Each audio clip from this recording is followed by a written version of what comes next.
Never seen a smile so big on my little old lady's face until I tell her I'm going fishing all weekend. Pack up all of my bait and I make plans for 7:45 and I swing around, pick up my date for the weekend. Some reason she seems to please when I'm leaving. There's something I'm missing when I'm gone fishing. When I'm gone fishing. When I'm gone fishing.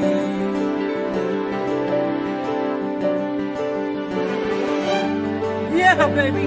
Yes, sir.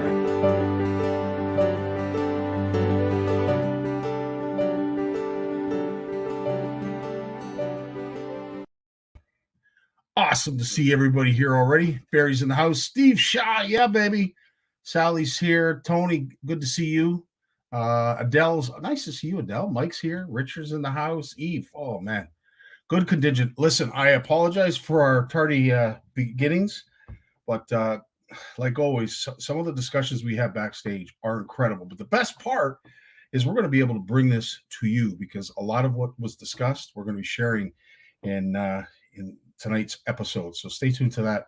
Again, hope everybody had a fantastic week. We are going to be doing the Seafoam giveaway, so stay tuned to that. That'll be right after Jason Barnucz's segment. You're not going to want to miss it. We have a great prize pack, including not only the original Seafoam, but of course the marine version. And why is this so important?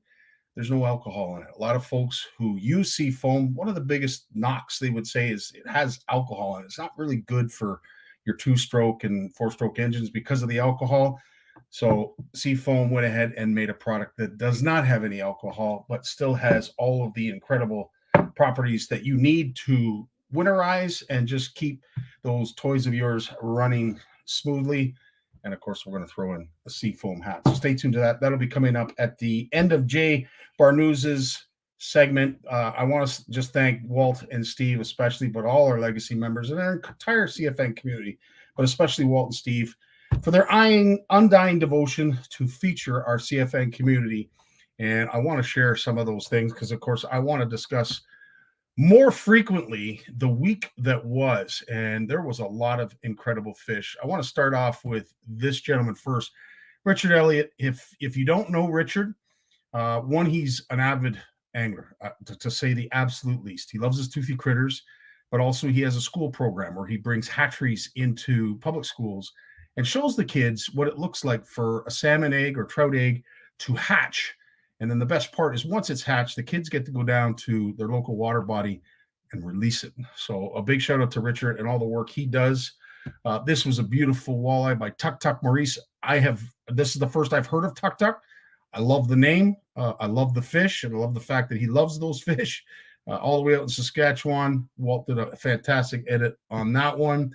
Larry Goche. Larry, this is the first I've seen or heard of you, but I think judging by that fish, we're going to see a lot more of you. Great edit by Steve. And of course, we get into some of our CFNers. This is a beautiful, beautiful edit from Bill Landry, and that gorgeous. I mean, that's a really big brook trout, but just a gorgeous fish and a gorgeous edit. He's been busy. Chris Myers. I mean, what can you say about Chris Myers? He's constantly busy out in Saskatchewan, hooking what that looks to be is a rainbow. Nice fish. That I'd swear you are literally right on the walleye crossing, wherever that may be. You've been catching some unbelievable fish lately. So keep up the great work. Love sharing your stuff. And Sladen, he celebrated a birthday last week. Beautiful tiger trout. That is a gorgeous fish. Caden, Sladen, we appreciate all that you do for CFN. And Lawrence will appreciate this. I'm not sure what the affiliation is with this fish and Adrian Smith, but there is a Bluefish Canada logo on it, and I'm sure there's a story that goes along with it.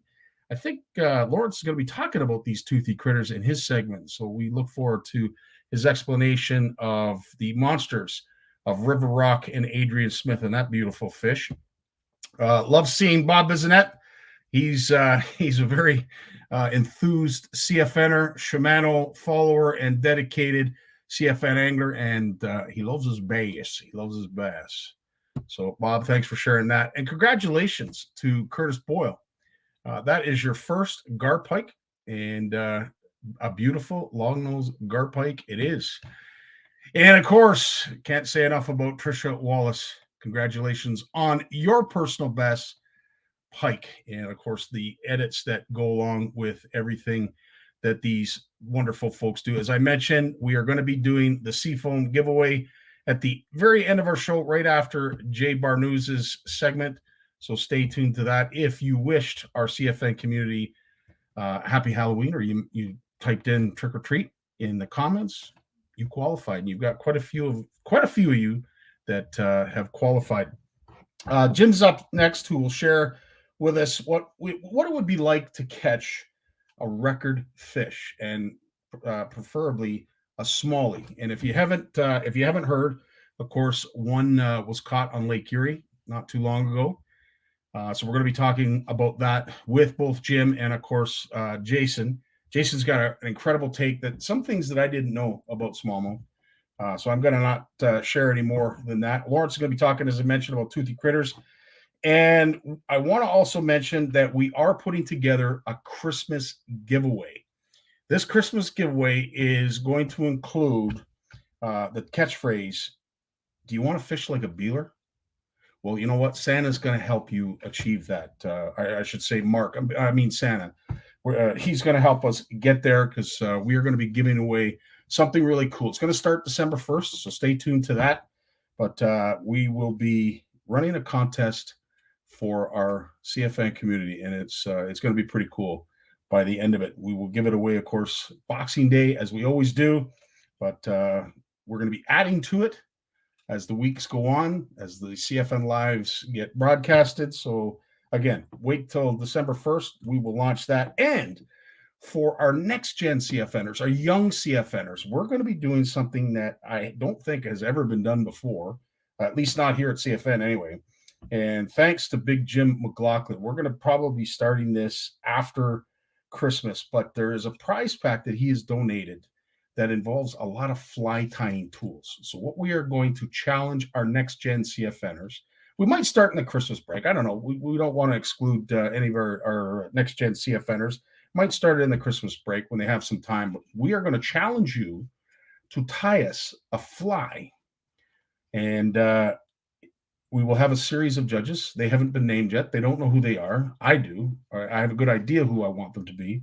But we're going to have them rate the flies, rate the tying techniques, and we're going to see who's going to be the winner of all of our next gen CFN community. So stay tuned to that. And outside of that, Joe Moore's in the house. Corey's with us. How you doing? Sonia, nice to see you. Miss my home. Yes, absolutely. Saskatchewan is a province that most would miss. Jeanette's in the house. Jeremy Blanco, good to see you, my friend. Do those big, huge smallies still fight, or are they lazy? Great question, Sonia. So stay tuned to that. But up next, that's really all I have for announcements, other than it's great to see y'all, and I love having y'all here, and we are going to entertain you for the next hour and a bit. We're going to get to all your questions. Make sure that you ask away. Don't hold back. If there is a question, just like Sonia asked, we will get to it. We will answer it. So up next, it is our good buddy, Big Jim. And of course, we can't start Big Jim without our theme song. Stay tuned.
There he is, the one and only Big Jim McLaughlin. Yo.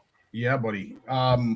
So I'll tell you, I don't really know how to set the stage any better than just describing what went on, Jim. But we want to get the net. Yeah, exactly. But it was interesting. In one of the podcasts, they were talking to the anglers and a biologist from Ohio. And one of the things the host mentioned was that he was going to buy them a proper net for Christmas, because apparently it wasn't much of a net, but it did the job, and it hauled in this incredible fish from Lake Erie. So here I am going to set the stage, Jim, and share the video. Last week, during one of those foggy days out in Lake Erie, Ohio angler Greg Gallagher and his son Grant managed to do something that has stood untouched for 68 years. On his very first drop, and he talks about it because the boat literally just pulled up. He hadn't even taken his coat off from the ride out there. His first drop, and he was fishing with a drop shot presentation. Not sure what he was using. He kept that pretty close to his chest. On 8-pound test, Greg managed to haul in this 23 3/4-inch smallmouth, which is a smallie of a lifetime, that weighed a whopping 10 pounds, 15 ounces. Uncertain of what to do, they brought the fish in to be officially weighed and measured by Ohio's DNR. This rugby ball had an incredible girth of 19 and over a quarter inches around. I can't believe that. Like, I'm happy when I catch a 19 and a quarter inch long smallie. I can't imagine one that had that kind of girth, and is unofficially Ontario and Canada's largest ever smallie, pending, of course, OFAH approval. Jim, tell us how this is such a fish of a lifetime. Yeah, well, you look at it and you say to yourself, what's the odds of that? And we were just talking about it behind the screen. So they caught this fish, but what's the odds of you having caught the biggest one in the lake? True. So, this fish weighed 10.15, so just a little over 10 pounds. By the measurements of it, Dave Chong's fish out in Simcoe was 8.5, and it's only a quarter-inch difference. Wow. Only a quarter-inch difference, eh? So going back to what you said, Yep. you're saying that there is a good potential that even though as big as that fish was, there's a good possibility that there was a bigger one beside Oh, it. sure. Look at the size of Lake Erie. Yeah. You just caught the biggest fish in the lake? Not a chance. There's bigger ones in there. We were talking about this a few weeks ago, and I was saying about how every year, when smallmouth started to do whatever it is that they're doing, they started catching 6-pounders often. Then they started catching 7-pounders. And I was telling you here at the Canadian Open a few years ago, which is done through Renegade Bass, there was 6 or 7 fish over 7. There was an 830 or 840 that Paul Clemson caught. So that's just in one little part of the end of Lake Ontario here. They got that many 7 and even a fish over 8 amongst the 100 boats or 75 boats or whatever it was.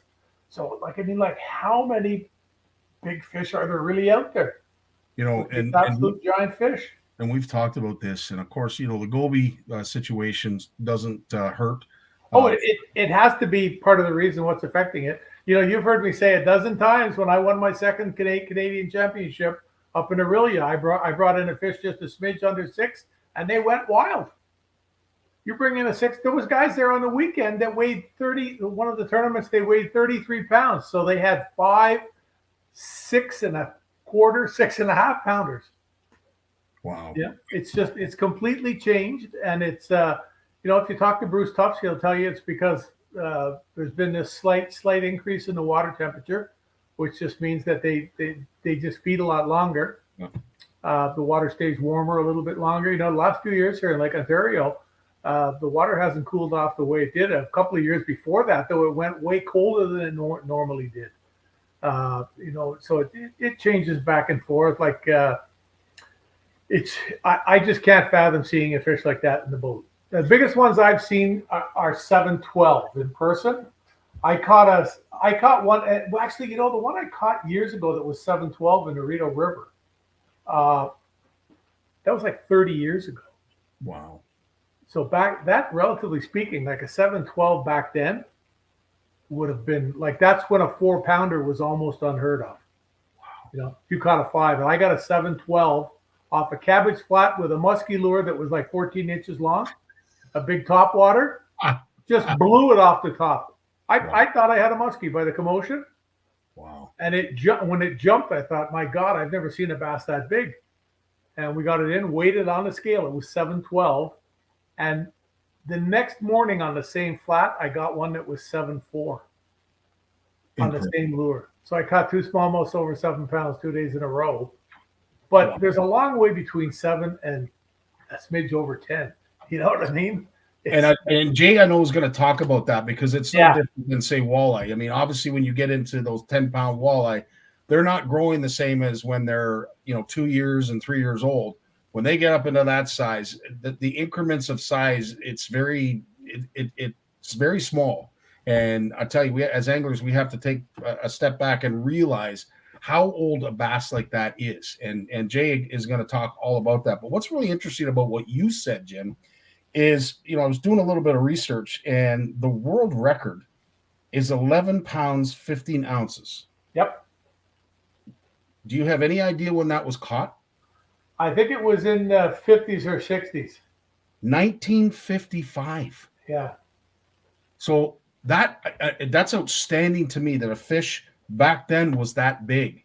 And that came out of Dale Hollow, and back then there was a sea of them that were huge. There still is to this day. They still catch giant smallmouths there. There was a guy called Billy Westmoreland. Google his name.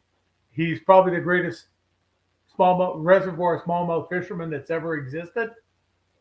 He used to fish with these little things called horseflies. They look like a little teeny weeny brown hair jig, just teensy little weeny things. Unreal. And he was just a master. 5.5-foot spinning rod, I believe it was. Like, really, everything was scaled down. We hadn't got into the era of realizing that longer rods were better for fishing, up to a certain degree, obviously. But he was a dynamite fisherman. He got that. I think he was one of the only people alive on the face of the earth that had caught, like, don't quote me on this, but it was like caught 4 smallmouths over 10 pounds.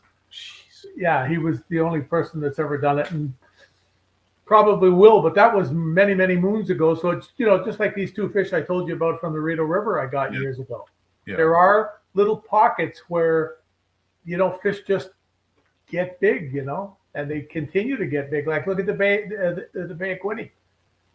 Yeah. When we used to go to the Bay of Quinte 35 years ago, 12 to 15 pound fish we caught every night. Yeah. I mean, we used to go to the hotel in Picton there.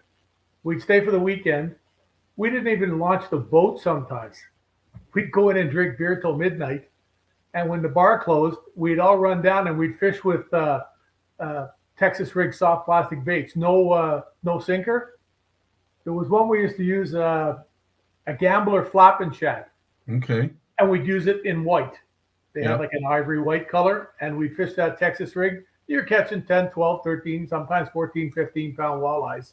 Now, they don't get quite as big, and that's just a year class thing. If you talk to Gord Pizer and Bruce Tufts, it's a year class. But, things change. There's areas that continue to produce fish because, I mean, there's been some fish out of Quinte in recent years that have been 15, 16 pounds and, legitimate. They were, not some guy with a scale on his boat. Oh, that looks like an 18 pound, not that kind of stuff, Or my uncle. If you see the video, and I don't know if it's Fish Hard or what the channel is on YouTube that shared the video and talked to the anglers, but it was really, really cool that, every once in a while we'll catch a fish that brings us back to when we were like 5 or 6 and we caught our first fish. Giddy as all heck. The son, he pulled it out immediately, said, Dad, that's like a 7-8 pound smallmouth. So he didn't even realize necessarily how big it was. Yeah. He just knew it was a big fish and shaking. Like, you could just see him in the video. The quality isn't the greatest, but you can see his hand shaking. So they knew they had a record fish. And I'll be honest with you, great Sonia, it's a great question you ask. And unfortunately, that fish was not released. However, the two anglers said that they had hoped that they could, but they knew they had a record on their hand. They didn't know how big or if it was going to be both Canadian and American, but they knew they had a fish that needed to be measured. And Jay's going to get into the details of how they were coached and what was done to speed up the process so that the fish didn't lose weight and they'd be able to weigh it quickly. But no, unfortunately, Sonia, that fish, it did not survive. But as Jim said, there's a good chance that there was one right beside it. Oh, well, yeah, there's bigger ones out there. And, harvesting a fish, you know me, I hate to see people keep it big fish, but there's no blame on this. This is no. I wouldn't doubt that fish was going to die anyway. It was one of those Yes. things just from being handled. Big smallmouths are not very hardy fish, right? Mm-hmm. They're not like catfish or, you can catch a carp, throw it up on the bank, come back in 4 or 5 hours, pick it up, throw it back in the lake, and it swims off. Smallmouths, sometimes you look at them and they die. Yeah. So that's just, it's the way it is. And, once again, we've talked about this before, there's always a few fish that die after you let them go. It happens, but it's always happened. It's nothing new. And, these guys, I'm sure, have caught thousands of smallmouths in their life. Yeah. Or if not hundreds for sure. They look like pretty avid anglers. 100%. They, as a general rule of thumb, people release all these fish. And that's the reason why you get one that big. Who knows that fish wasn't caught when it was 8 pounds and let 100%. go, or 7 pounds. Yeah. Or two. 100%. 100%. You could have caught that fish, Scottie. You don't know. It's true. And what was really interesting, talking about Hardy, was the fight. Like, I know a lot of comments were made when the post was first aired, and I think Dave Chong was one of the first to post it on Facebook. But the fight, they were talking about the fight. Can you imagine the fight that fish had? And both anglers in the video say it came up like it was, like a 3 pound or 4 pound smallie fought a lot harder than that fish. So in terms of hardiness, there is a good chance, because of its age, that it wasn't doing very well once it got to this. No, and it's fish. I've seen fish before. You look at them and they die. Yeah. You catch them on a spinnerbait. They're 10 feet from the boat when they hit it. You swing them in the boat. They're just 2 pounds. You unhook them. You put them back in, and 30 seconds later, he's up on the top, upside down, dead. Yeah. It does happen. It's the odd fish dies. 100%. The odd fish dies. It's what it is. And a big one like that, just the stress of being moved around and everything else. But I don't know. You could ask Jay. I doubt that fish would have been spawning. I don't know. It's probably past the point, Yeah. of doing that. I don't know, though. I guess you'd never know for sure. Great question, Jeremy. The other question would be if the water temperature is not cooling down as quickly as it used to, would that start to help breed and the growth of bigger fish in years? Yeah, for sure. That's what I mentioned about Bruce Tufts in the beginning. There's been about a 0.5 degree change in Lake Ontario in his life. Yeah. In the water temperature, but that transmits. That's huge in time to grow. Plus, they've got the food source, the gobies. Like there might be other scientific reasons out there, but you don't have to be a rocket scientist to figure out that when gobies hit the Great Lakes, look what happened to the walleyes in Lake Erie. Look what happened to the smallmouths in Lake Ontario, the muskies. Like, people always have this thought in their mind that, oh, Grandpa tells the stories. You should have been here 20 years ago. The fishing was great. Well, if you're fishing right now for smallmouths or muskies, you are fishing in the absolute best time it has ever been, bar none. And that doesn't have to be a science experiment. That has to be just look at social media. I mean, it means nothing for you to post some guy holding 2 5-pound smallmouths now. It means nothing. Yeah. It's, like, I just scroll. You're almost sick of looking at it. It's the same thing day in, day out. Yeah. Guys put, like, God bless them. They caught the fish. They're their fish. I'm not belittling them, but it's not the achievement that it used to be, because there's so many of them now. And the girth to imagine a 19 and what was it, 3/4 girth, that's incredible. That's a thick fish. It does. It looks like a rugby ball. That's what I really wish we would have had cameras and phones way back when I fished a lot in the beginning. You know, that fish that I caught, the one I told you about on the musky bait, the 712, it was like this long. You know what I mean? It wasn't long. I'm thinking it was, I don't know, 22 inches, maybe 22 and a half. Yeah. In that range. And it was like this from top to bottom. It wasn't as thick, didn't have a gut, but it was just a massive framed fish, you know?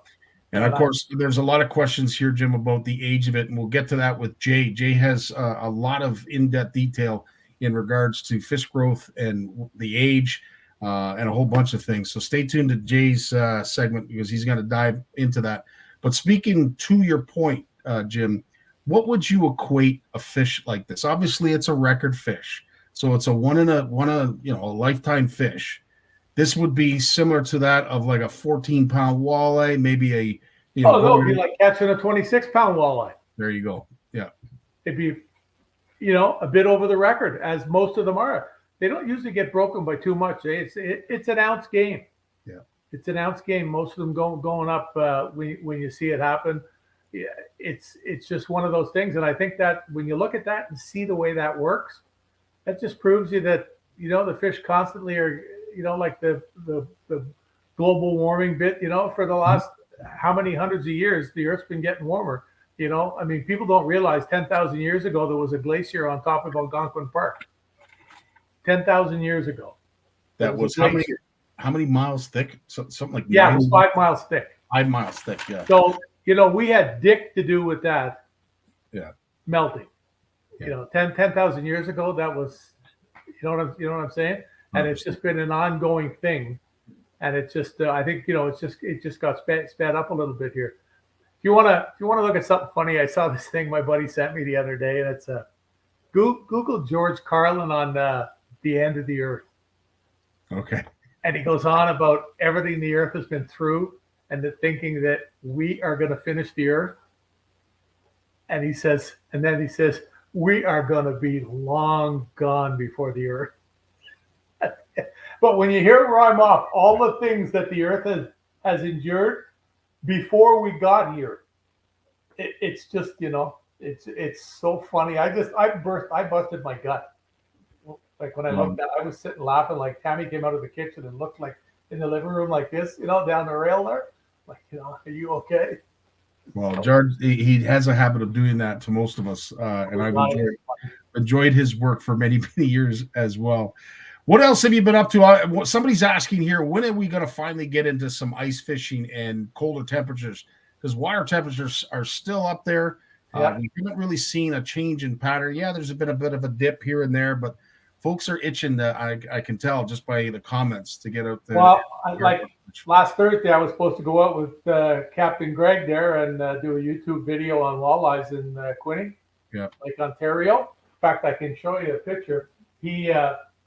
He got down there from Simcoe, and he says to me, I'm going to go out and have a look around today, and he says I'm going to try to see what what's out there. So he goes out and he calls me in the morning and says, it's pretty slow. I'm going to have a better look around. He said, I'm going to go out to the big lake. So you can find them out in Lake Ontario.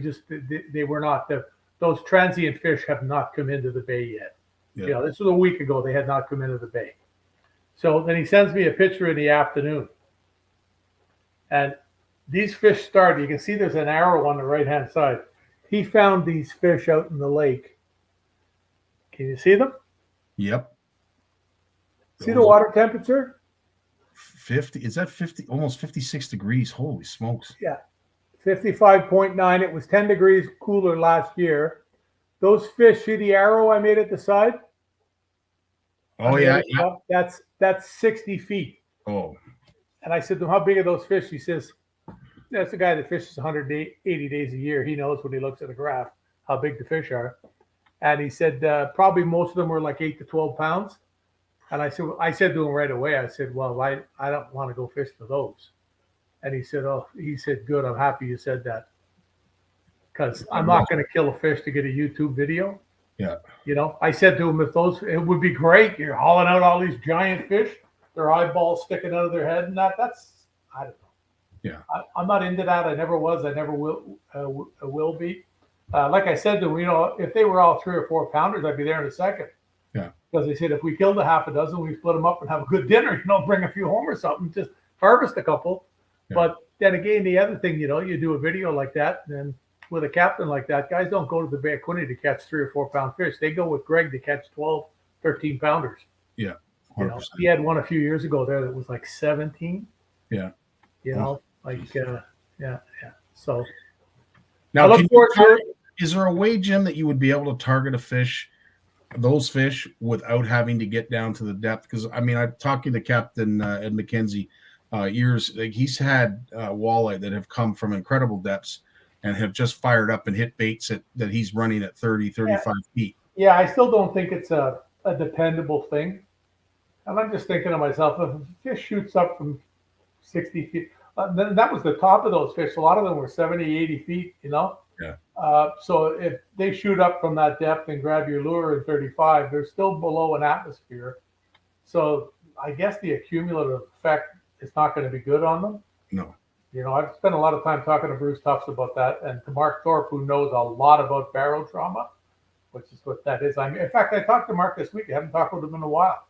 And he said the muskie fishing this year was just offside. Wow. Yeah, he doesn't even go on social media anymore. They have counters. Like, we're talking about a fish of a 10,000 casts, and yet there's a lot of muskie anglers out there that have counters, which I find just mind-boggling. Yeah. A lot of guys fishing in Lake St. Clair, especially a few years ago in Lake St. Clair when it was a lot more smaller fish. Yeah. Now there's just tons of them, period. There are big ones, little ones, there's everything, Yeah. But when that boom started, since a long time ago now, when that started, guys, they go down and catch 5 or 10 a day. We talk about Captain Jim Fleming. Yeah. He's, Jim, he tell me, like, how many muskies you catch today? He said, 22. I said, why don't you post on Facebook? He says, people will phone me up and tell me I'm drunk.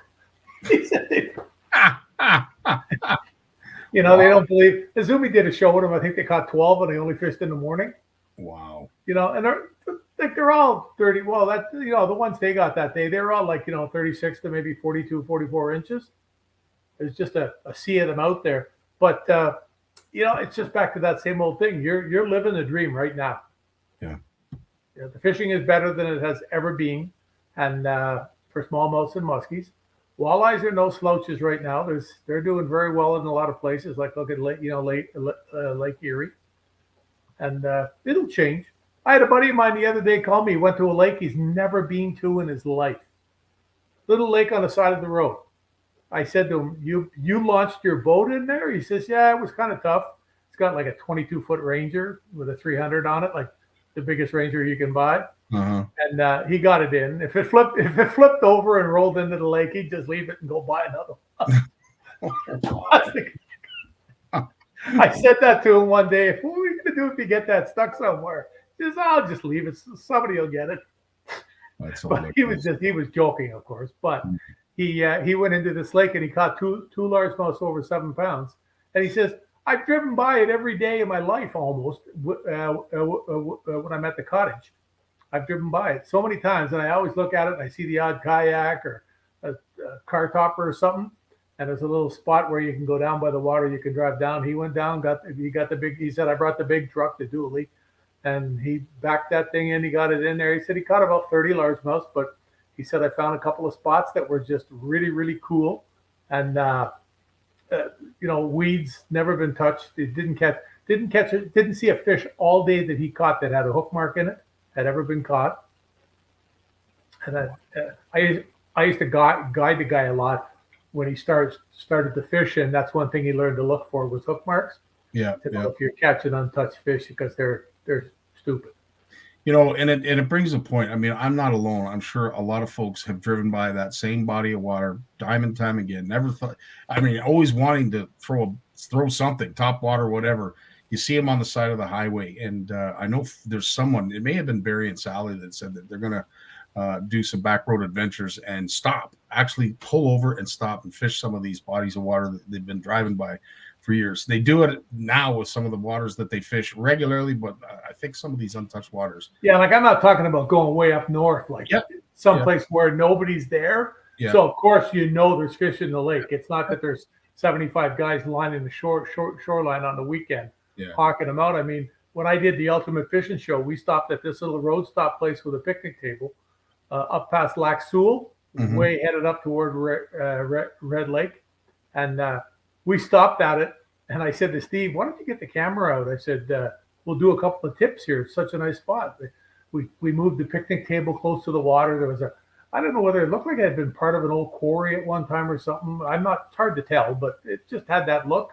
And so we moved the picnic table about 8 feet. So it was right at the edge of the water. And I'm talking about these big hair spinner baits and pike and whatever else, And he says, cast it out. I'll go by the water and film. So I catch a 12-pound pike.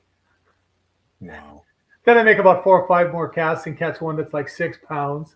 And we end up getting a whole show that we did back then that was me sitting on a picnic table catching pike. Wow. Now, how many people drive past that place every day and think, oh, it's fished out because it's right there, right? No kidding. Just like behind my house here. I was just going to say, yeah. It was a prelude to fishing from the chair. Guys come down here and like they say to me, do you really catch fish out of that chair? I said, well, it's pretty obvious, eh? You think I go catch them somewhere else, bring them home in a bucket, run down to the water, get in the chair, pull them out of the bucket? Unreal. Unreal. What do you got coming up this week, Jim? I'm back in the gym. Nice. I got a few things to do. I'm going to do a quick run to Toronto on Friday. It's I've spent 7 years in the gym, buddy. Just the last year has been a horror show. The COVID thing, man. It was funny. When I was in the gym there, I picked up a couple of 50-pound dumbbells today, and I thought to myself, man, these feel a lot heavier than they did like 15 months ago. Wow. Like they felt a lot heavier.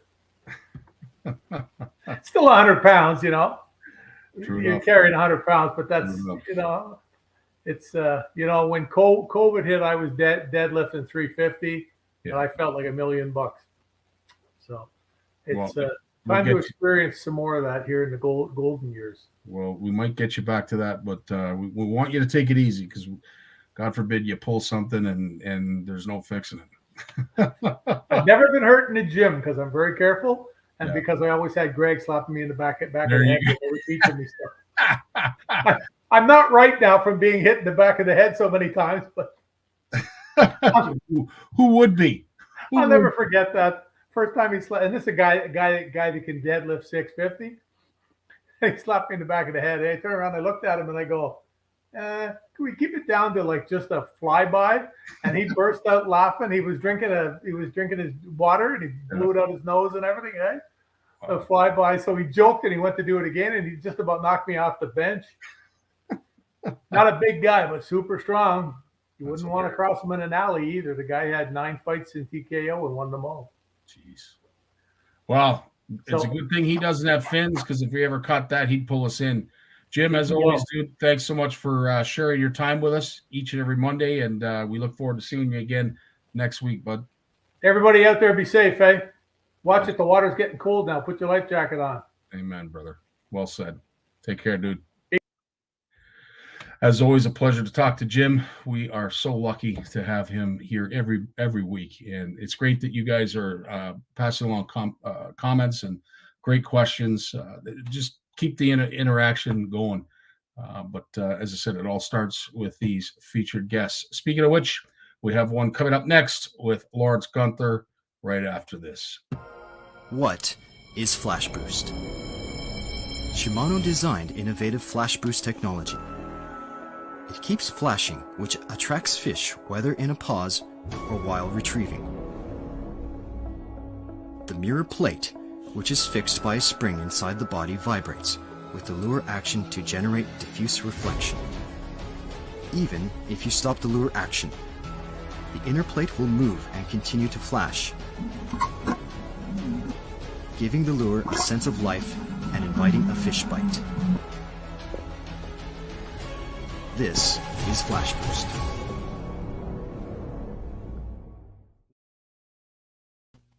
And this is Lawrence Gunther. How's it going, man? It's going fantastic, my friend. How you doing? Good.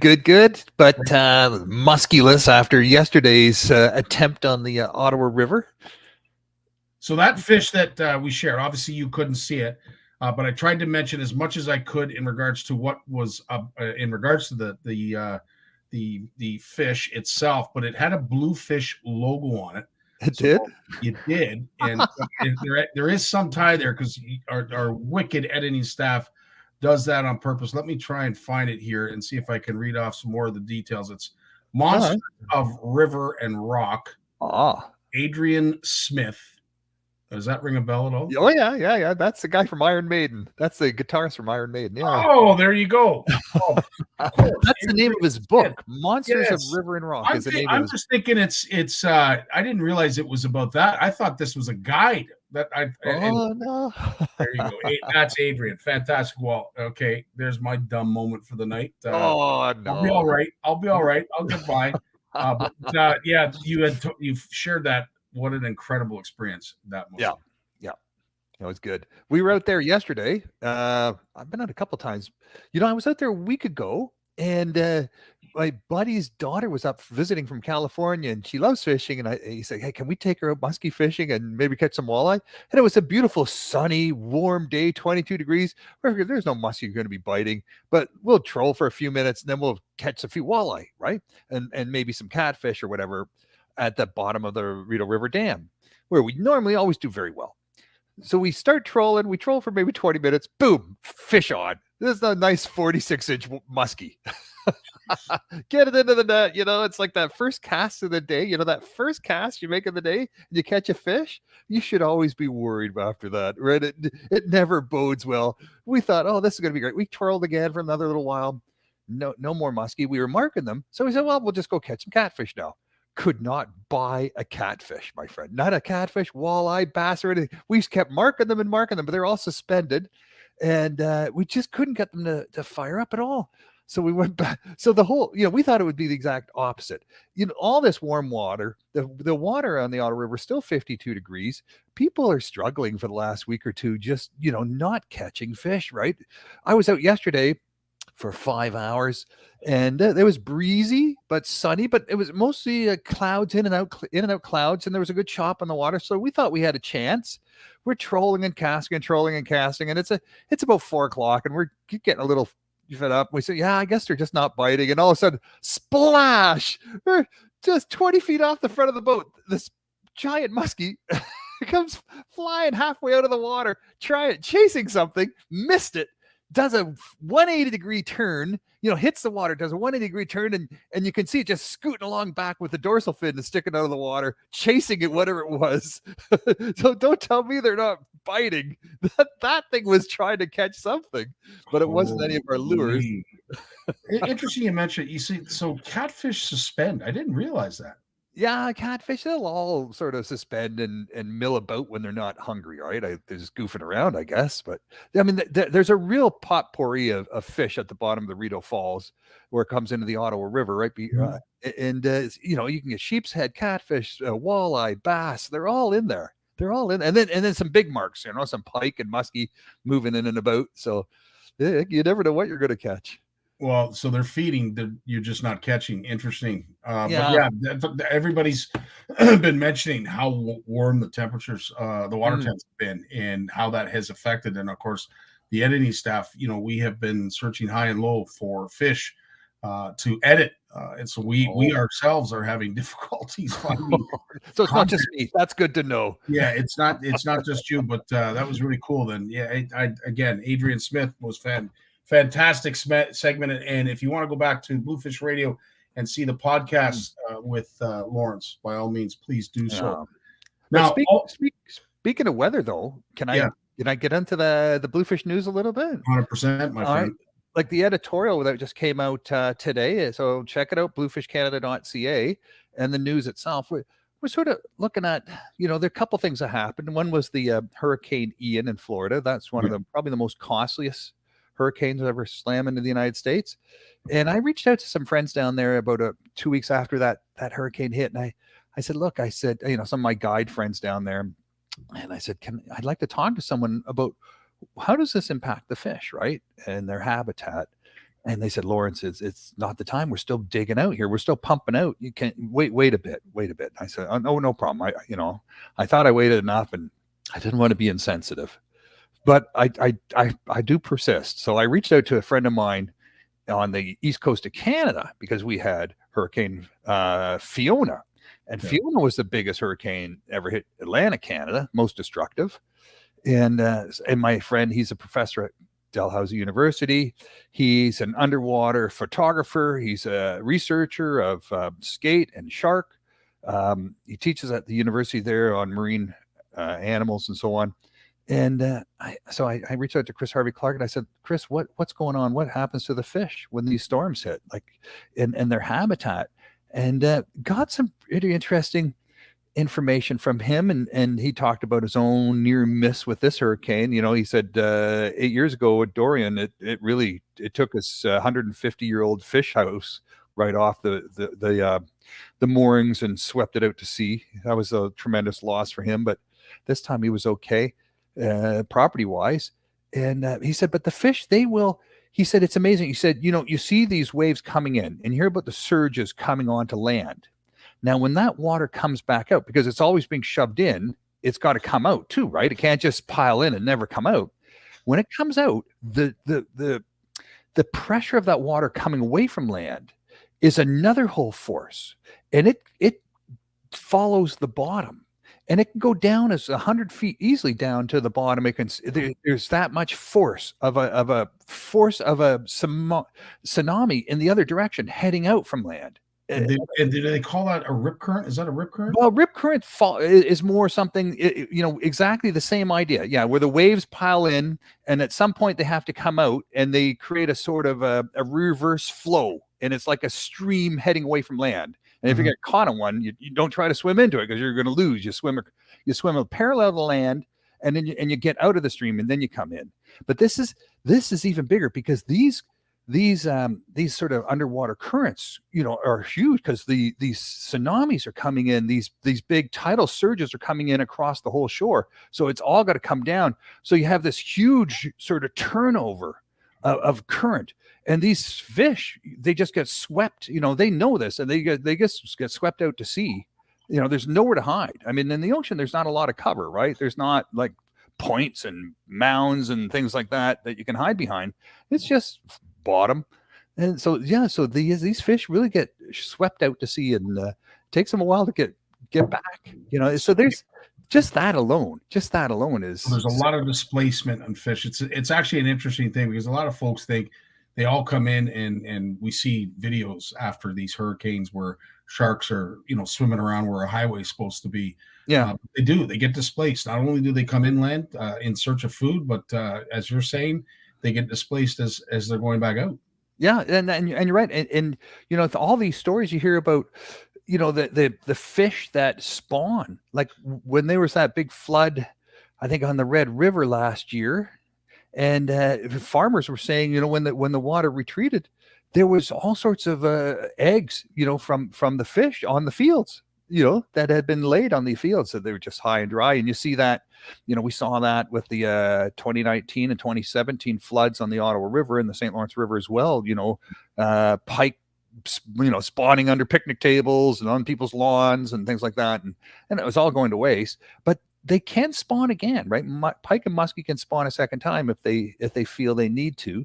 And but you have to then, think to yourself, well, the season's now open. Should we be fishing for these fish? So, understanding what's happening to the fish and the habitat, the wetlands, their spawning habitat, all of that, we need to start to pay more attention to that.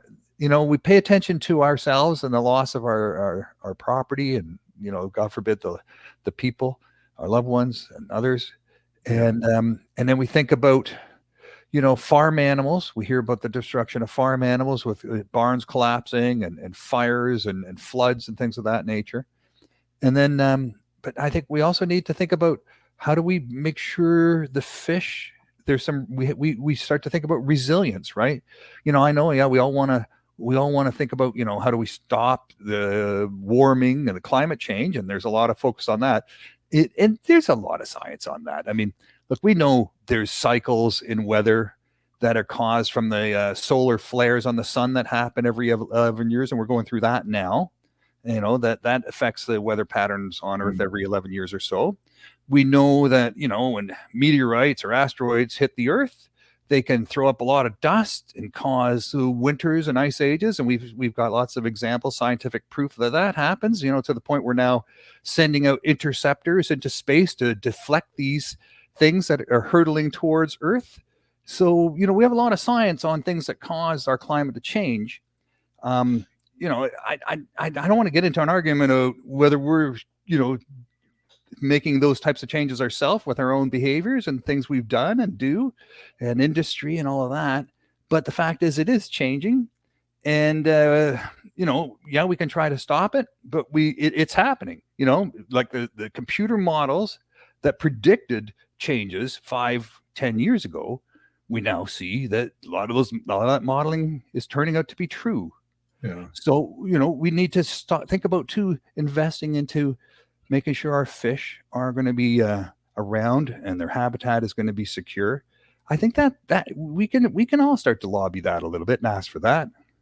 Yeah, it's true. And Alicia's put it in the comments here in regards to these hurricanes. You look at it as a cleansing of the land sometimes when you see that much water come inshore.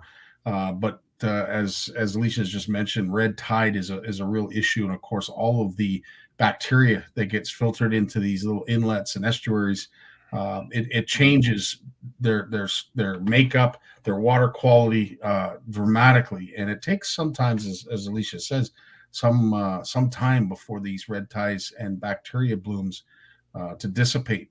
So it's not a great thing, obviously, for property damage and loss of life, but also it flips our ecology upside down. And it takes a long time. Interesting you said, though, that Fiona was one of the worst hurricanes to hit. I mean, I remember Dorian and I remember Sandy. Hurricane Sandy was a bad one as well. So Fiona was worse, eh? For Atlantic Canada. For Atlantic Canada. Wow. For Atlantic Canada, yeah. In terms of damage, total amount of damage. You think about the houses and the communities that were swept away, right? And the houses that were swept away, and people as well. It was pretty impressive. It was, just the size of it, the amount of damage. But yeah, and I think it was 4 or 5 years ago, we had that big hurricane down in Florida, and on all that red, the red tide and all the loss of those fish, right? There were so many big fish. They had to go to the beach every morning and pick all the dead fish off. There was just so many washing up every day, all across the Gulf of Mexico, through Florida. And it was just absolutely astonishing. Mike Howard is saying up here in Ontario, talking about dead fish. There's our government here in Ontario has basically rejigged the green belt, and they're doing this obviously for population increases that are anticipated in the coming years.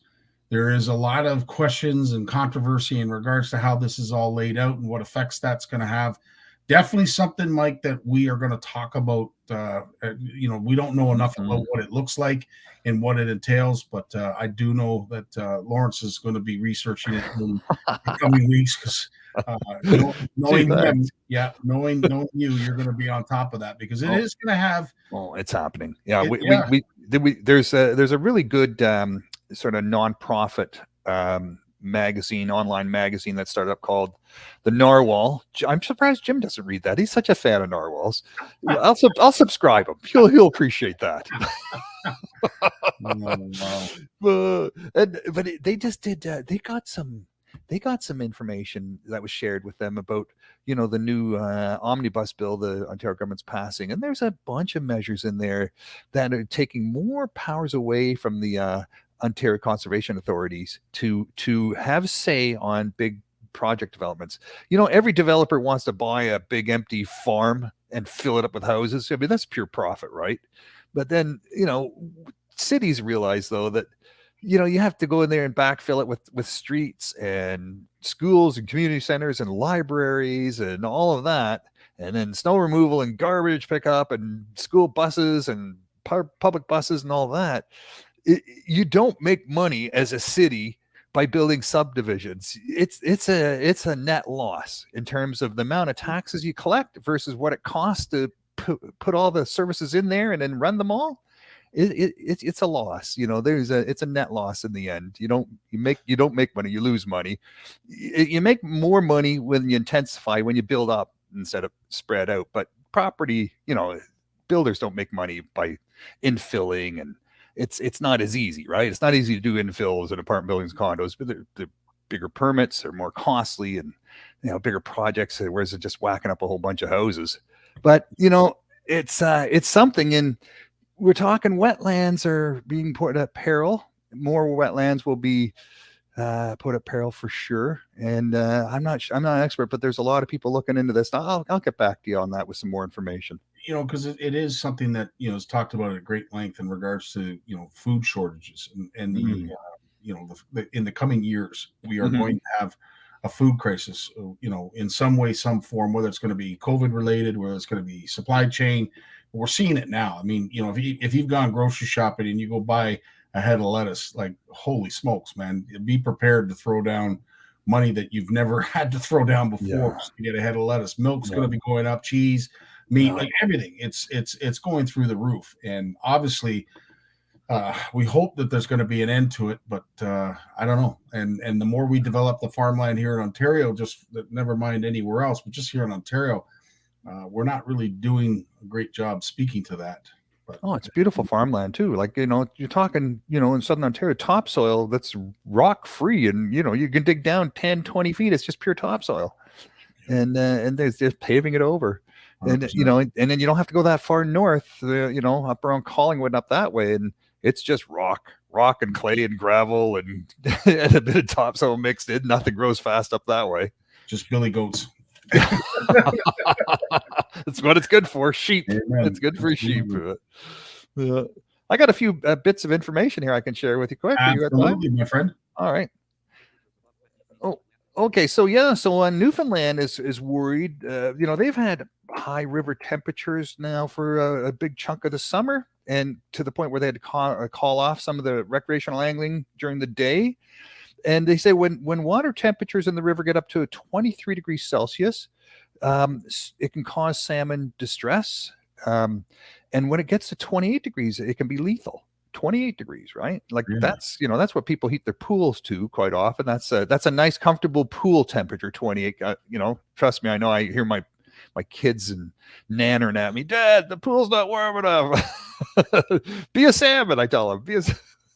But it's incredible, right? Like, this is where we're playing at now. These temperatures, right, between 23 and 28. Now, this is what we're looking for, and we see it on the Ottawa River too. Not so much this summer. I don't think it ever got over 80 degrees Fahrenheit this summer on the Ottawa River, but it did the summer before.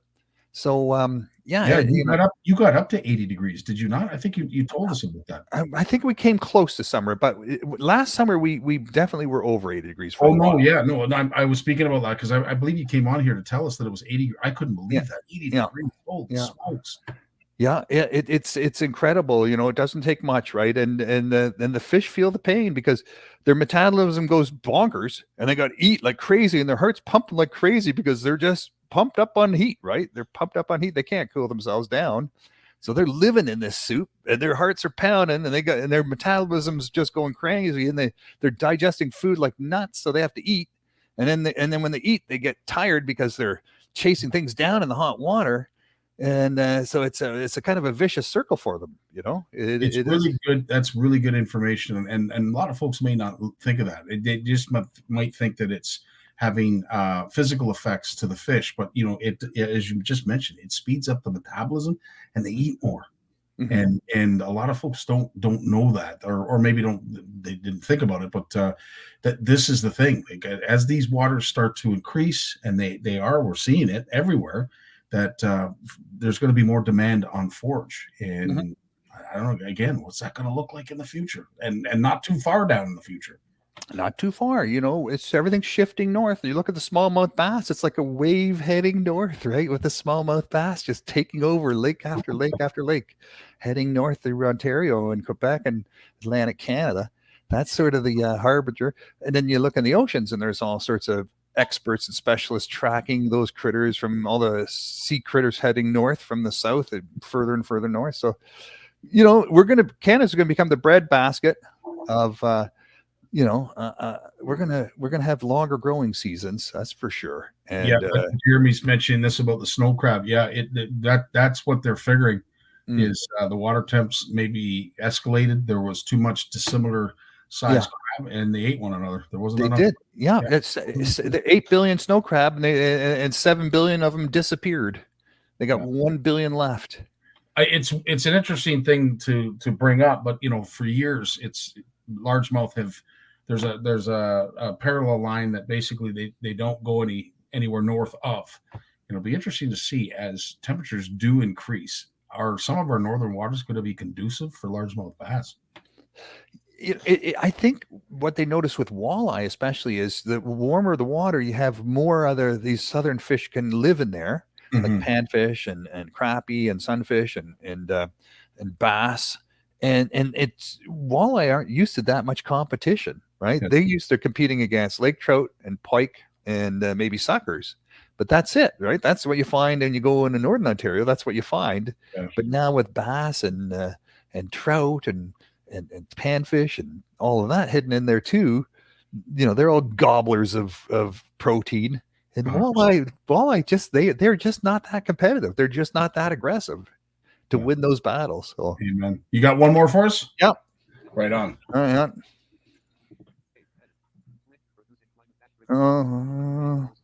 Lots of research being done.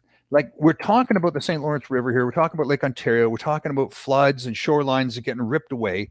And people want to put concrete and riprap and boulders in there and reinforce it all. You know what? The best stuff is nature. Is when you can have weed beds and bulrushes in front of your property.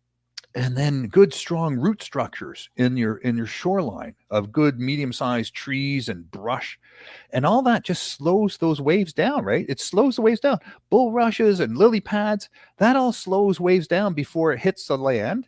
And then when it hits the land, if it's bumping up against all this other above land growth of like I said, bushes and things like that, and it can stabilize it. And you have a bunch of that, and you can really diminish the impacts of surges and waves and things like that. And they said that is the best way to stabilize shorelines from erosion, from waves and things.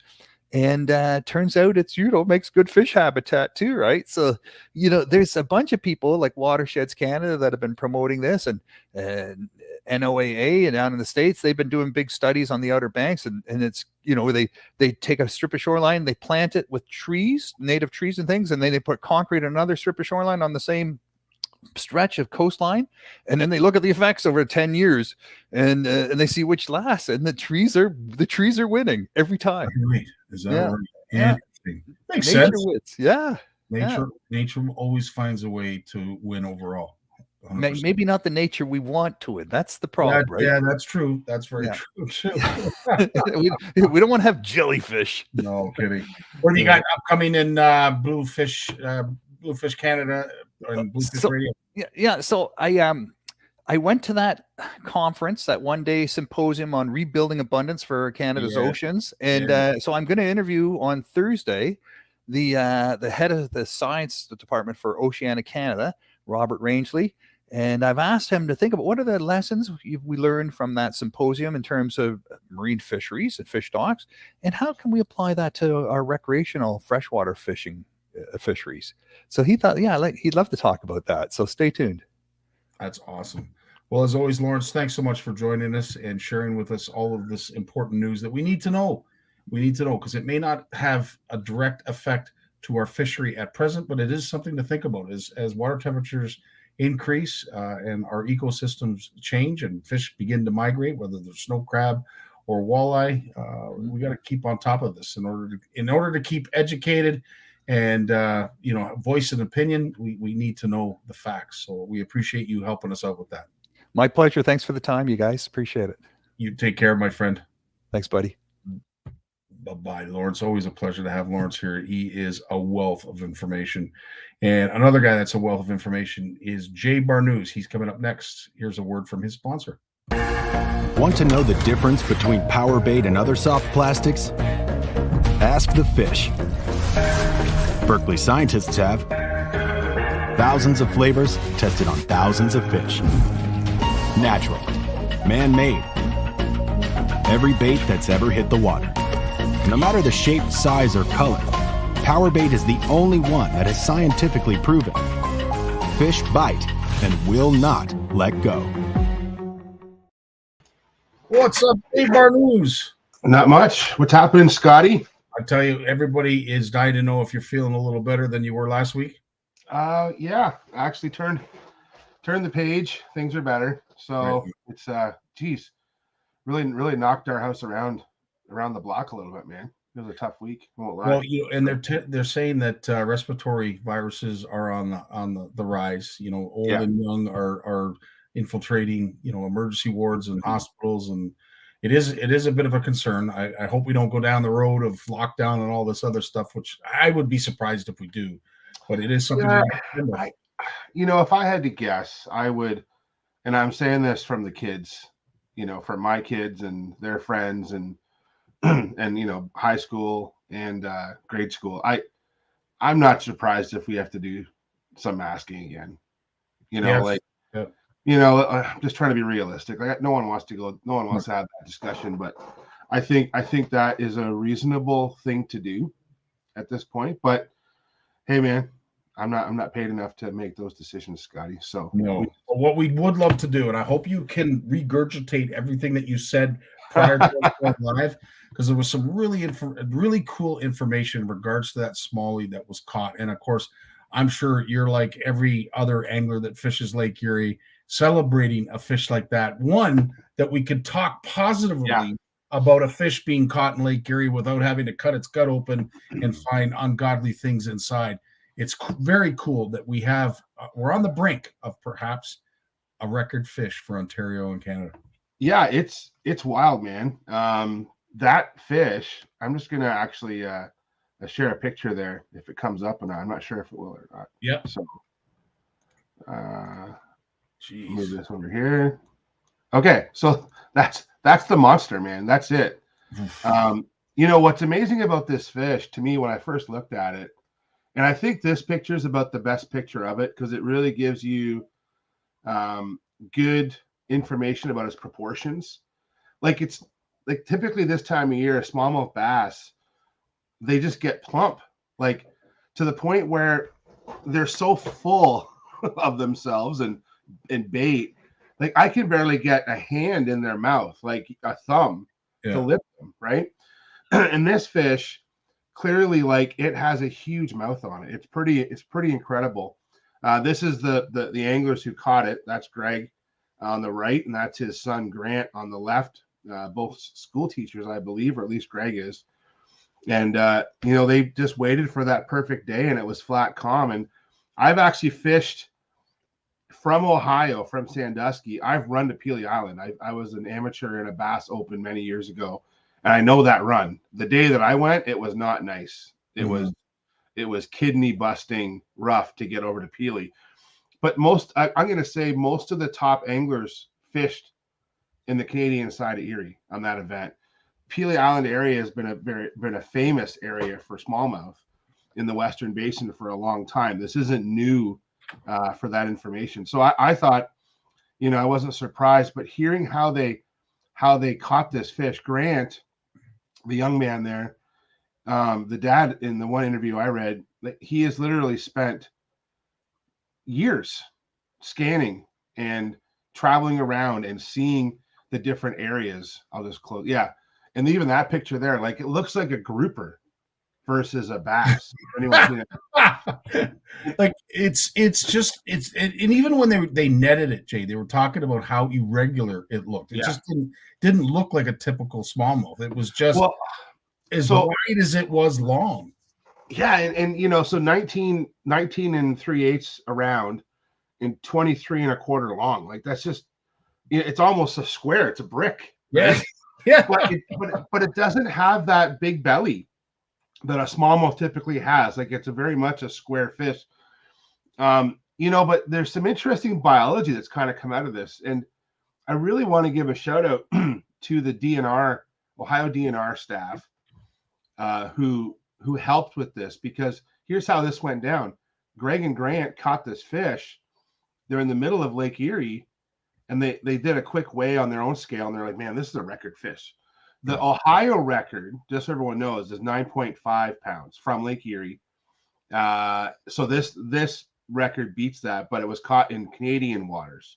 Yeah. So kudos to these guys. You know, the fishing world has been full of crappy stuff recently, you know, and there's been a few jokes about x-raying the record smallmouth, but I do think that these guys caught it in Canadian waters.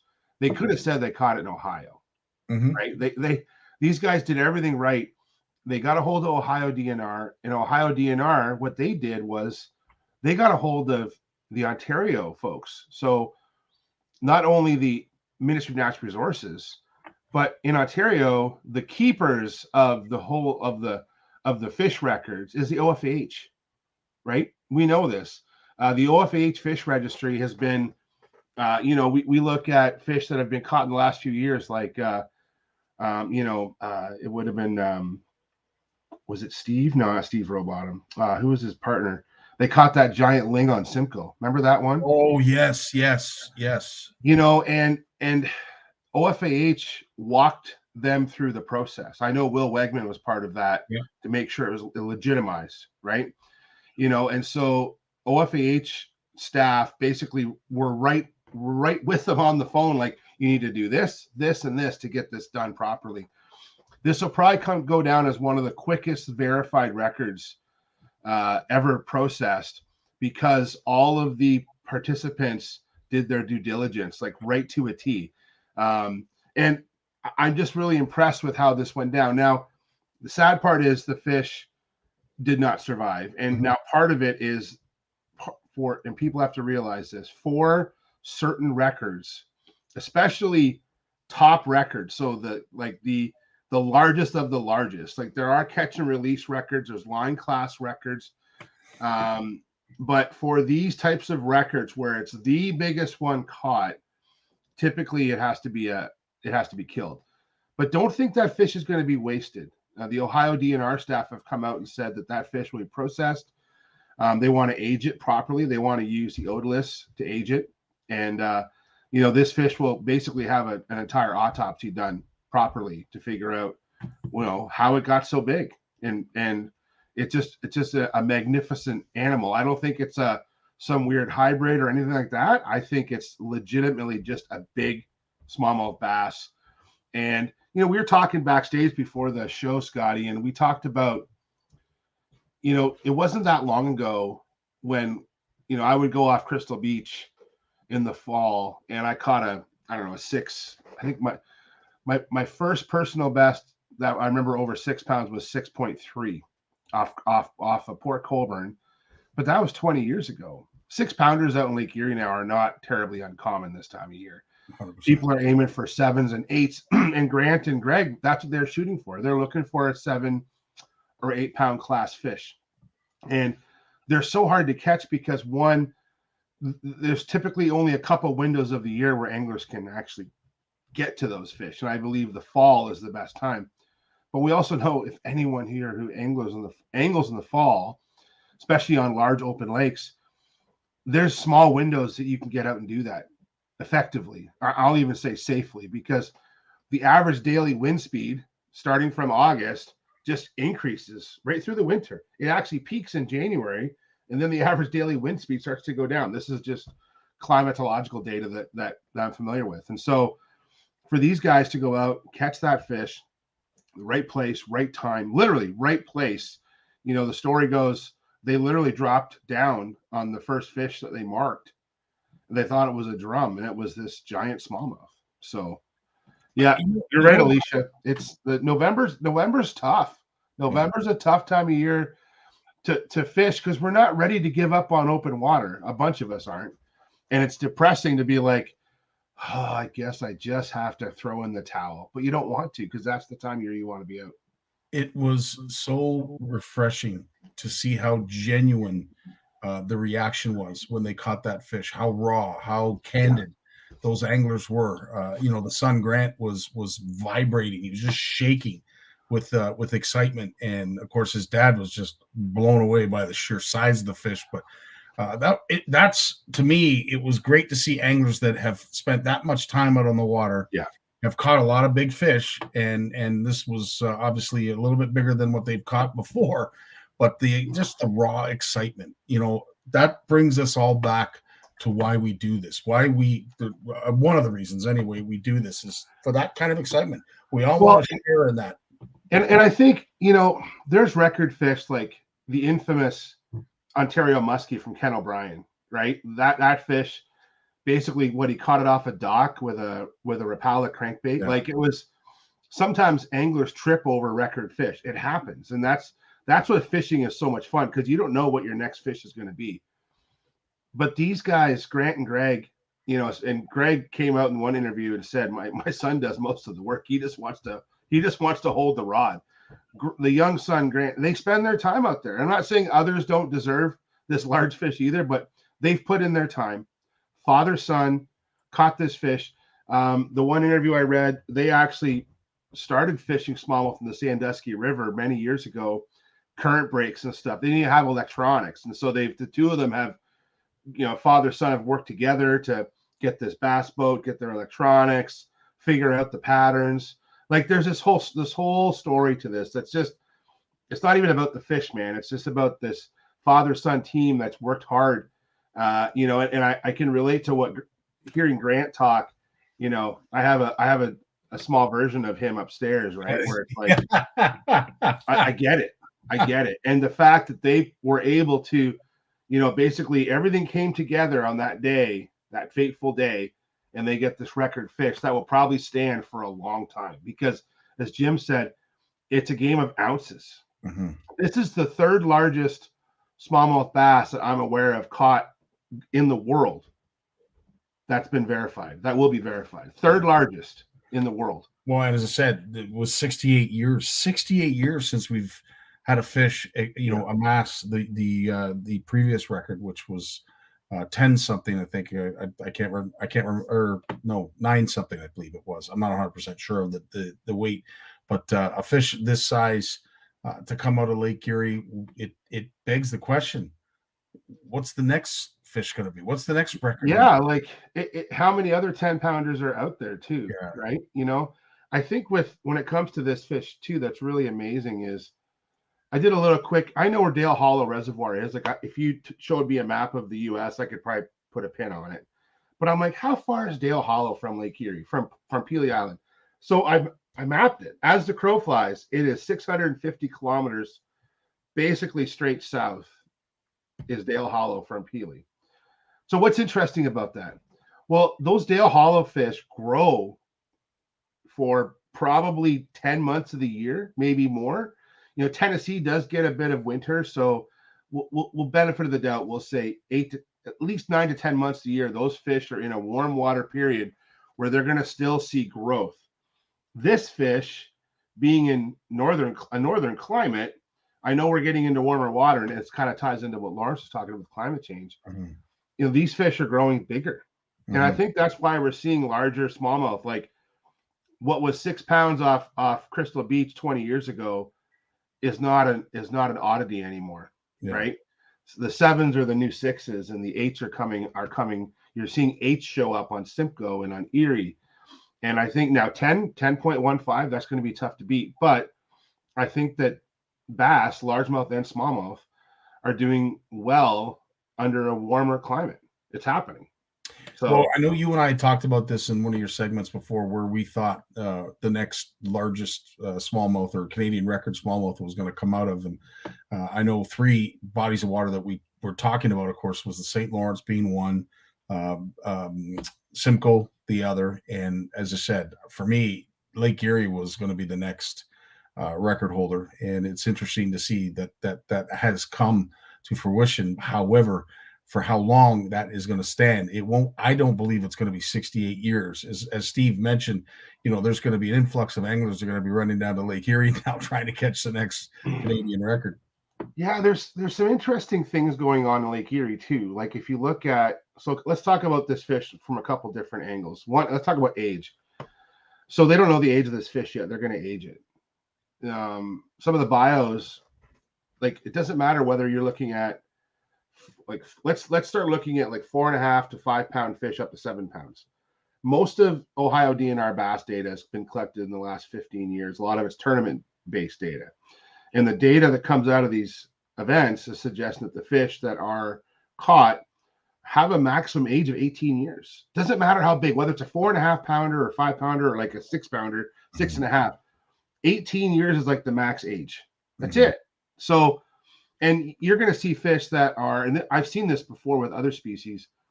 The biggest ones aren't necessarily the oldest ones. There's genetics that play into this too. So, is the largest smallmouth. So this fish might only be 16 years old. It might not be the oldest one they've sampled, because there's different things. There's biology is at play here. Fish do go like they do grow like basically systematically. Fish just keep growing till they die. That's what they do. That's what fish do. And and when was this fish done? I don't think so. That is one healthy looking fish for a fish that's at the end of its lifespan.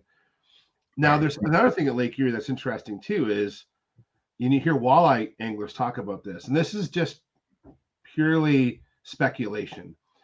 But I hear often walleye anglers talking about catching giant smallmouth when they're trolling, pelagic smallmouth that are out. And I think I see that I know Alicia had mentioned here in the comments about gobies. I wonder if these larger smallmouth become more pelagic, feeding on things like smelt, or in other lakes like ciscos and other prey items. Let's go back to the great white shark analogy, right? So I'm a big fan of Shark Week, and I remember one of the first Shark Weeks I ever watched, and this really hit home with me. It made me think about our freshwater fish that we love to catch. Is sharks will prey on fish, white sharks, until they get about 10 feet long. Then they switch over to mammals because they need more calories to fuel the machine. So they'll switch from fish over to mammals, so seals, right? So those images we see of white sharks knocking seals in the air, those are huge white sharks that have adapted to that. And I wonder if and we hear about this with like Great Lakes muskies. Okay, so you'll see muskellunge, you'll hear muskie guys talk about how some of the largest muskies in Georgian Bay get offshore and they suspend. They're feeding on ciscos and larger prey fish or lake whitefish, as opposed to feeding on perch and bluegills, right? Yep. And I wonder if smallmouth are doing that too. I wonder if smallmouth change their niche a little bit as they get bigger, because right now the smelt population in Erie is through the roof. And are smelt bigger and have more calories than a goby? They might. I don't know. But I'm just wondering if there has been some changes in the Lake Erie predator prey ecology, and I wonder if there's been a shift in that as well. Don't know. Quite possible. One of the comments that were brought up here by Steve, obviously, when it comes to the scientific data that's going to come from this, but right off the bat, which is really interesting, when we see a walleye of this size, we automatically identify it as a female fish. Very rarely would you catch, and I don't even know of too many folks that have caught a 10-pound male walleye. If it is a male, it would probably be hard to detect unless it was spitting out milt, or you cut it open and you saw its sexual organs. But a male that survives to 10 pounds, those sex organs might not even work, because typically, as we know, that's a female fish. Whereas this fish, it's quite possible it's a male as much. Yeah. So the Ohio biologist brought this up in one of the interview that I listened to, and I thought this was really cool. So we often forget smallmouth bass are just a big sunfish. So their closest cousin beyond largemouth bass in the sunfish family is bluegill, pumpkin seed, northern sunfish. And in those species, the males are the largest. They're the ones who protect the nests. And we've read about pumpkin seed and bluegill management in the U.S. where they want to release the large males to protect the population. In a lot of instances, walleye, for example, the larger ones are female. So we've been told, release the big females to help the population. But every species has different biology and ecology. And so with this fish, because bass have been found to be almost on parity, meaning the males and females are like equal numbers. So when you get up to these like record size fish that are like 5, 6, 7 pounds, quite often it's equal male and female in their samples. It's not like dominated by one sex or the other, which is really cool. I never thought about that. Mm-hmm. And then when I look at that fish again, I'm like, it just looks like a big bluegill. Like it really, really does. Like it's just like, it just has the shape of a big sunfish. And I wonder if, I wonder if that fish is a male, is actually just a big male bass. And based on the data that I've read today, it's very possible that that fish is a male.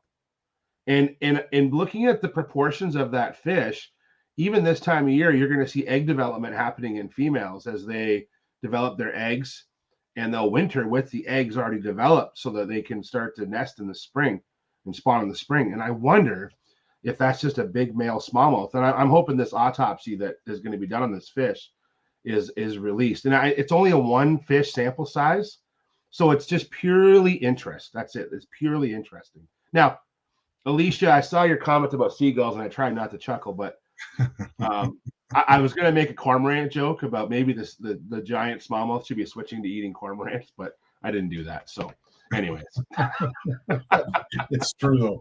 I love some of the funny comments that we see come up, but yeah, it's just it takes us back to a time when we as young anglers we catch our first fish, and we experience the adrenaline rush of catching something that is way bigger than the one that we caught before. But for seasoned anglers and us adults, you think we were able to handle catching a fish like that. And it's not to say they didn't.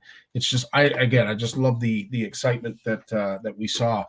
But in regards to the science and having to release these fish, we always try to encourage our CFNers to release those big fish, because big fish produce big fish.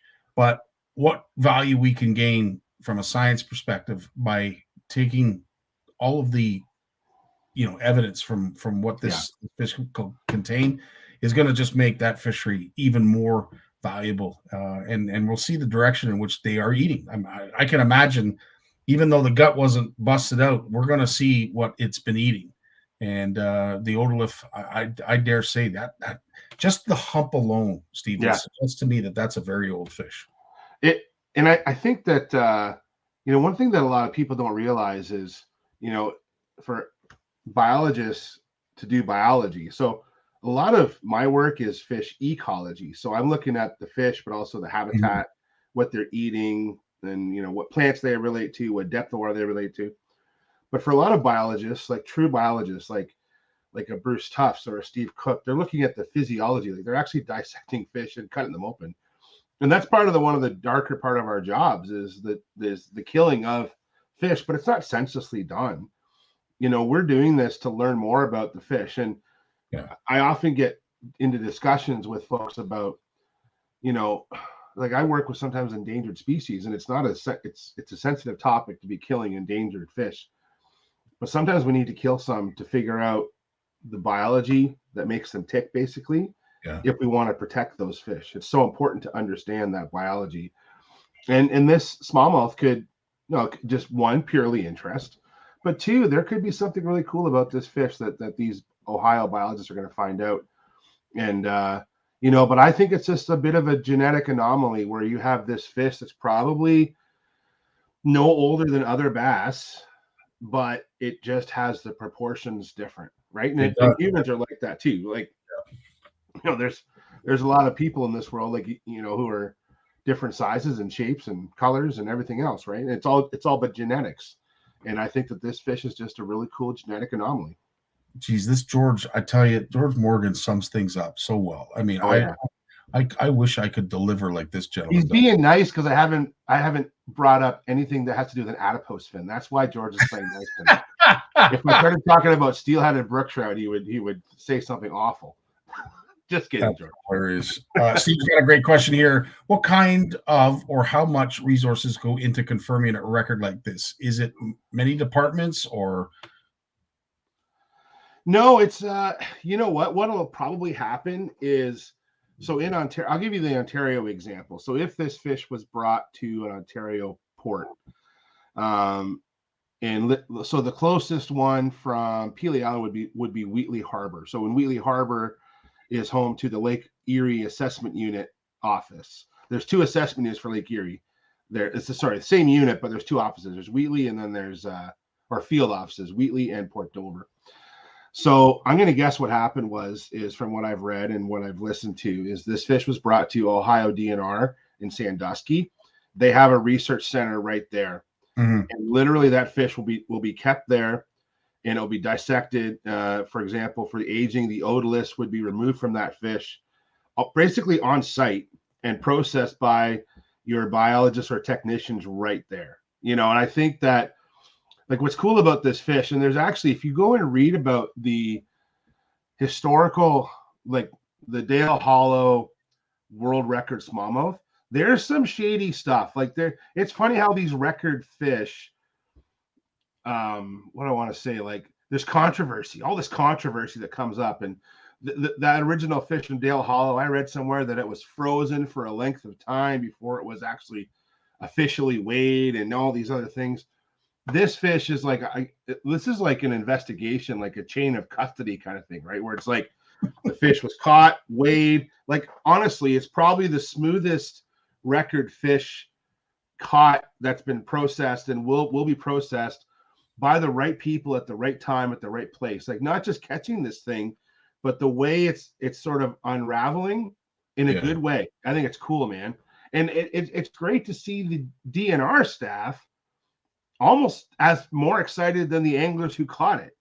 Like listening to them talk in some of these podcasts recently, where it's like that's why we do what we do. That's why we love the job. And I don't have to go through the bad parts about my job, but there's some great parts. And seeing cool fish is definitely a cool part of the job. And to hear how DNR jumped right on it and helped these anglers through the process, recognizing the significance of this catch. So, because a lot of times biologists and technicians are not anglers, but the ones who I've listened to talk, that I can tell that I'm not sure if they're anglers or not, but they get it. They get what this means, and they help these anglers through the process, which is just a cool part of the story to me. Barry asks an interesting question, and you're right. It is very cool. How long does it take biologists to get all the science from a fish? I suppose it depends on what you're looking for. Yeah, it doesn't. It depends what you're looking for. So, for example, if you want to figure out what it was eating, there's a couple ways of doing that. One, you could actually just look at its stomach contents, but you could also take tissues from the fish. And I'm going to try and explain this in as lay terms as I can. I've talked about this before. They actually will use isotopes. So, for example, if we know that carbon-14 is a signature for eating for round goby in the diet, so the more carbon-14 in the flesh of the fish that's present means the more gobies that they typically are feeding on. Now, to do that, you actually have to take the tissues, take a sample of the tissue, and then process that sample. That could take days or weeks. It depends on access to a lab. The otolith part, that could probably just take, I don't know, depends on the condition, but not long. Hours or minutes, right? There you go. Yep. George is right. So it depends on literally what you want to know about that fish. It could take minutes or it could take months to really figure out what the questions are. Probably for this fish, they're not going to do like some sort of full autopsy in terms of like what I just talked about, like isotope analysis. They are literally just want to age it. What was it eating? And maybe do some more detailed measurements of it. But I doubt they will spend, months processing this fish, but they will learn what they can. That's awesome. Last week, you told us that you might be heading out to scout out some rivers. I hear there's a potential for us to get a good dose of rain in the it looks like we're going to see some steady rain falling like later this week. It's not going to be enough in time for the weekend, but I'll get out this weekend. The water temperatures and the air temperatures are going to drop, so that's good. So I'll be out this weekend, and I did do a little bit of fishing on, what day did we get out? We got out for a little while on Saturday, went and checked some stuff. Man, the water's so low. The water's so low right now. Is that right? Where we are. Yeah, like the creeks are just so low. There's a few fish around, but need to spend some time And then, I don't know what we'll do this weekend, but we'll get out this weekend and go for some steelhead. It's the season. Got to put I literally, part of my weekend, Scottie, in my COVID hell that I was in, I actually took apart like all the open water rods, man. Like took the reels off, back the drags off, put the reels away, put the rods, hung the rods in their winter storage area.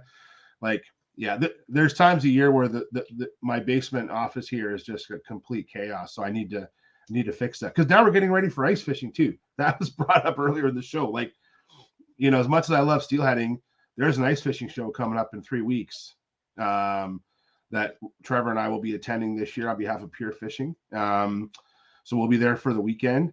And I've been getting tons of messages about guys asking about ice fishing stuff, like what hut do I recommend, and you know, what's my thoughts on this place or that place. And I'm like, holy crow, guys, it's just the 1st of November. My mind isn't there yet. I'm not ready to go ice fishing well, yet. Especially when we're experiencing record-breaking temperatures. You know, out west, perhaps when they've got a skim of ice, and up north, they've got a skim of ice, and they're dealing with potential temperatures that are going to start to freeze their water. We're still in t-shirts and shorts down here. Yeah, it's hard. Before you go, Jay, I want you to, because we're going to be doing a giveaway for our sea foam, and what I need from you is, how many times do I shuffle the deck? Whoa, how many times do you shuffle the deck? Yeah, well, between let's say 1 and 6. Between 1 and 6.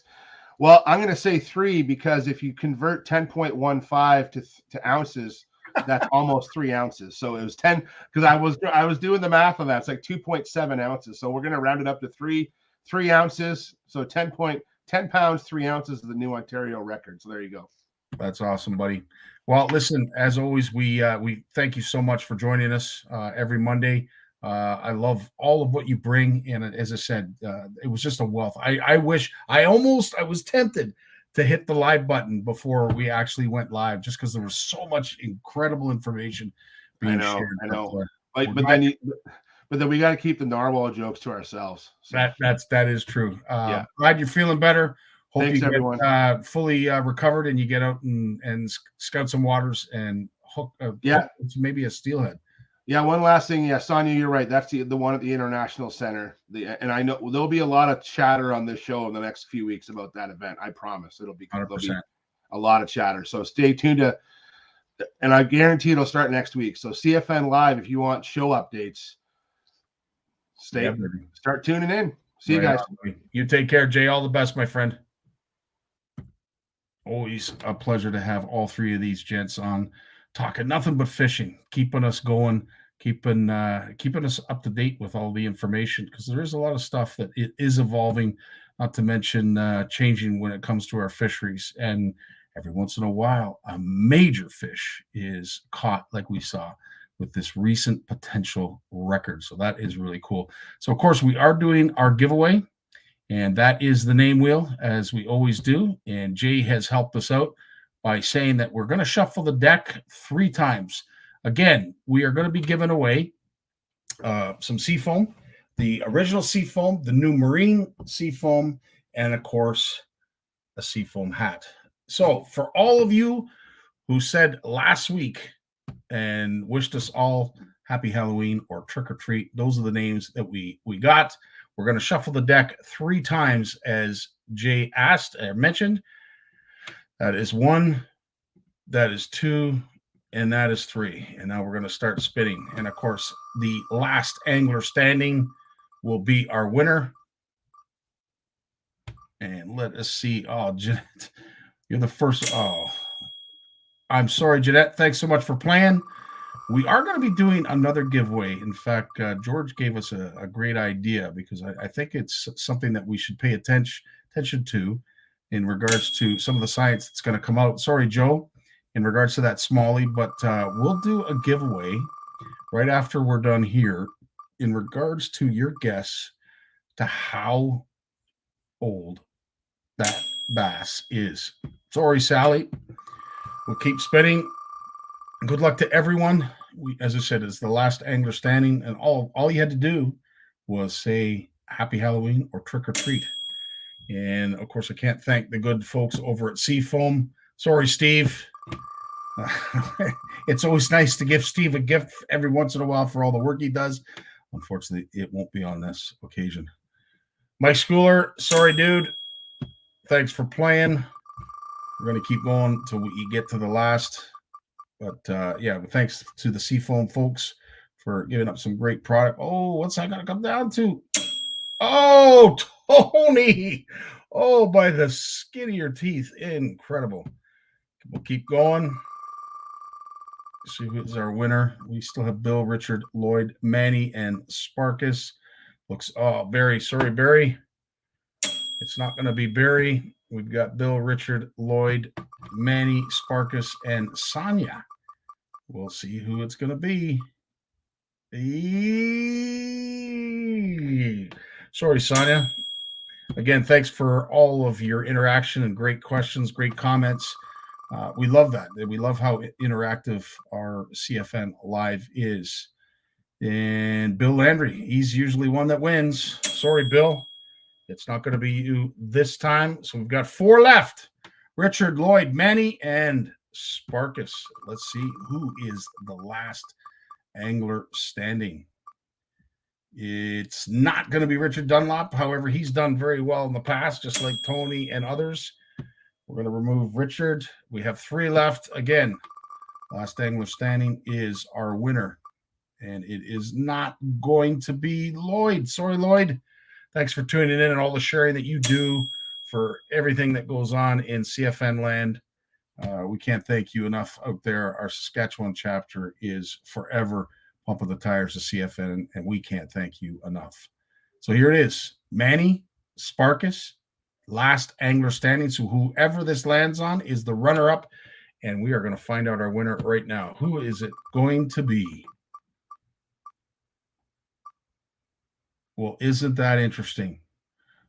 Manny, maybe you can add some of this Seafoam to your sauce. Manny, good for you. Viva la Portugal. You are our winner, my friend. Congratulations. And thanks for everyone who played.